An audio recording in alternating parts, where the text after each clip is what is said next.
Hello, Mr. Muldoon. Sorry to keep you waiting. Yes, I see. Well, she was originally convicted for murder. Oh, I'd hardly say she's a reformed character. Well, in the past 6 months, she's had 6 reprimands for insubordination, 3 charges for disobeying an officer, and a spell in solitary confinement. No, I can appreciate your concern, but the record speaks for itself, doesn't it? Surprise, surprise. Maxie? There's room for 2.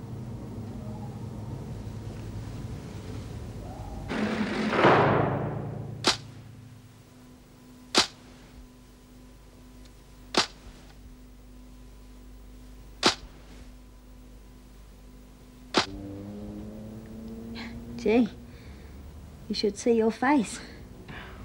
Don't tell me I'm the first chick you've had in here. I usually have to ask them first. Yeah? Unreal the way some of them play hard to get, isn't it? Maxie, what are you doing? Didn't want you to get into a cold bed. Believe me, I don't mind.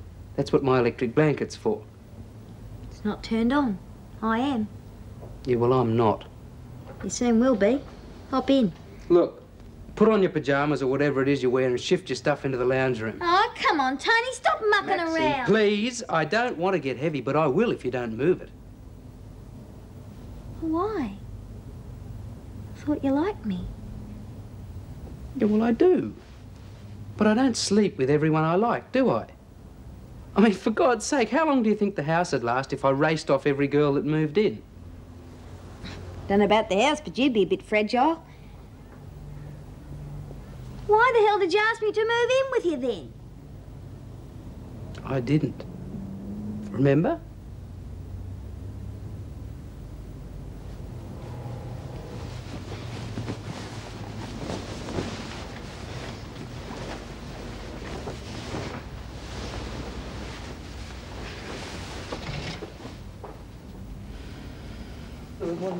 Oh, no.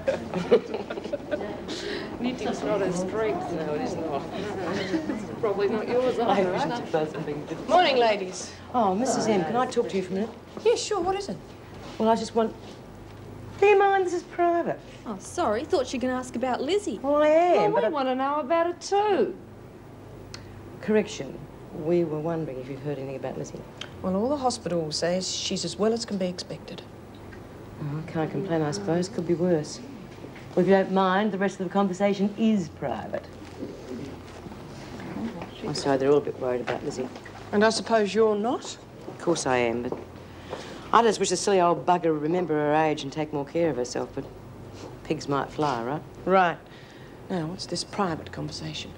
Oh, I was going to ask you if you'd do me a favour and make a phone call. Is it about your job? Yeah, but don't worry, Mrs. M, I'm not getting my hopes up. But I figure if I'm being considered for the job after I've told them about myself, well, there must be a chance, right? Right, let's hope so. Have you got the number?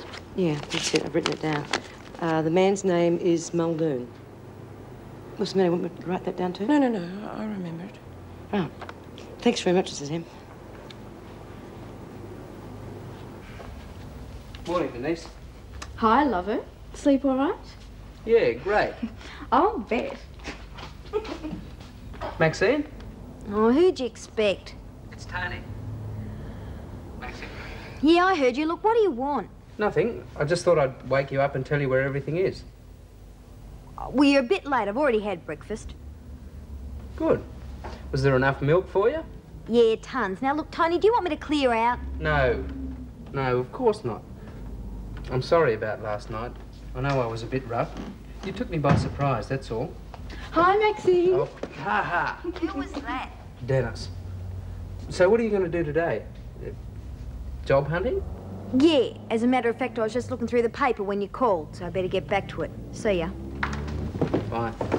Hey, who's cracking jokes at this hour of the morning? No, Denise must have seen something funny in the newspaper. Oh, I didn't know she could read. Hey, how did your first night go with your new roommate? Okay, I suppose. Not bad, eh? No, not bad at all. Have there been any calls for me? No, why? Are you expecting one? Spunkiest lady in South Australia. Well, aren't you the dark horse, huh? You're going to tell me all about it over a cup of coffee. You want one? Kill for one. Woke up this morning, we were out of milk. Oh, couldn't you kill when that happens? Oh. Maxine reckons she's had breakfast. Please, may I speak to Mr. Muldoon? Mrs. Morris, Wentworth Detention Centre? Heather, look after Fields, will you? Yes, I won't. Talking? Check the roster, will you? I've made a few changes. Oh, right. Something wrong? Oh, I'm just checking on that job that Bea applied for. Good luck.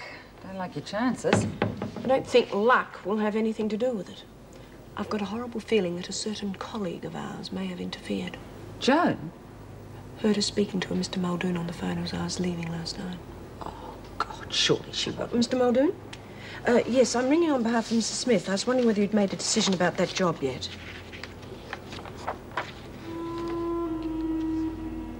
Oh, I am sorry to hear that.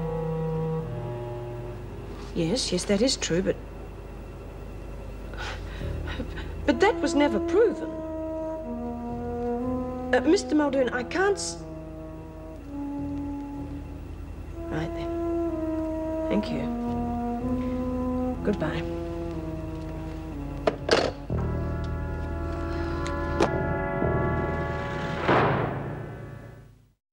I must admit to feeling a little uneasy about giving a prisoner the amount of freedom that Fields has had. But it all seems to have worked out very nicely, don't you think, Mrs. Powell? Well, yes. Though I think we were lucky this time. I certainly wouldn't want to make a practice of it. Yes, there is an element of risk, I agree, but surely that's what rehabilitation is all about. What do you think, Mrs. Morris? Well, I like the idea, although I can appreciate the security risk. I mean, if the wrong person got hold of those files, there's no telling what damage they might do. Well, she'll be receiving maximum remission, which means she'll be released in 2 weeks. Now, B. Smith's parole. Yes, there's bad news there, I'm afraid. Oh? She asked me to check on a job she'd applied for, so I phoned this morning. Unfortunately, they turned her down flat. Was any reason given? Apparently someone from here took it upon themselves to give out information about Smith's record. You wouldn't know anything about that, would you? Well, yes, I do. But I only quoted the written report. Nothing else? Of course not. No personal opinions. I understood that was against regulations. Yes, it is. But in future, I would appreciate prisoner references being left to me, especially with someone like Smith. I have known her a little longer than you. Yes, Governor, I do understand that, but you had gone home, and that's why I only quoted the written report. Now, I believe it's our job to protect the women, and I didn't want Mr. Muldoon to get the wrong impression.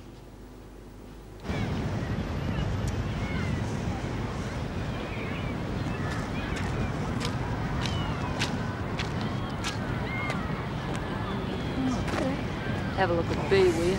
I reckon she's trying to work out whether she can jump the gate or not. She doesn't have to. They'll be opening it for her soon. Don't bet on it. Well, why not? She deserves it. We all bloody deserve it. We deserve a top dog too, but have a look at her, will you? Mooning around the place, daydreaming about what it's like on the outside instead of fixing the freak. Well, what do you want her to do? Blow a parole? Look, either she's the top dog or she isn't. Now, top dogs don't let a mongrel like Ferguson walk all over the women. Mari Winter wouldn't have. Margot, What? come here.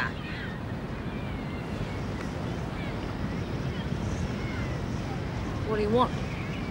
You see that gate? Yeah, what about it? I want you to watch it for me. See if any top dogs come through. Fair go, Bea, I was just having a... Watch it until the end of the exercise period. Bea? Yeah, what is it, Mrs. M? Hey, Margot, what are you going to do? Jump the gate? Get stuffed, the lot of you. Well, that's that, I suppose. Did he give any reason? I suppose he wanted someone to start straight away. Did he ring Mrs. Davidson? He said he was going to. Yes, he did. Mrs. Davidson had already gone home. Well, well. Is that a fact? Well, I wonder who he did speak to. Got any ideas, Mrs. Morris? Oh, come on, Bea, let's just forget it. I think the best thing you can do anyway, is... thanks for your help, Mrs. M. I really appreciate it. we should have brought some marshmallows. Oh. What is it?